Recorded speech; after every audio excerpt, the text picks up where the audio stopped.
नहमदुहु व नसल्ली अला रसूलिहिल करीम, अम्मा बाद।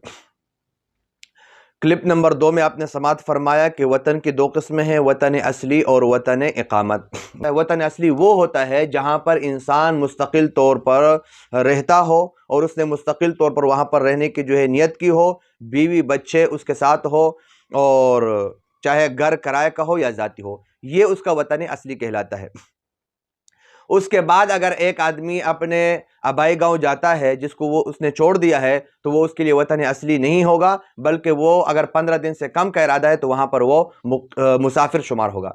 इसी तरह जो है सवाल है कि क्या आया मियाँ बीवी जब अपने ससुराल में जाते हैं तो मियाँ बीवी अपने ससुराल में अगर 15 दिन से कम का इरादा है तो वो मुसाफिर होंगे, यानी कि वो मुसाफिर होंगे या मुकीम होंगे, यानी वो पूरी नमाज पढ़ेंगे या जो है वो कसर करेंगे।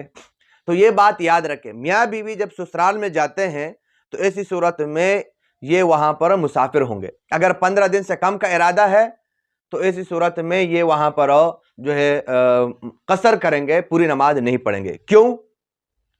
अगरचे ये जो मेके में ये औरत जा रही है, ये इसका अपना गांव है, ये अपना घर है, माँ बाप है, सब कुछ है, लेकिन बीवी जो होती है वो शोहर के ताबे होती है। शोहर जिस जगह रहता है वो जगह इस बीवी के लिए वतन असली है।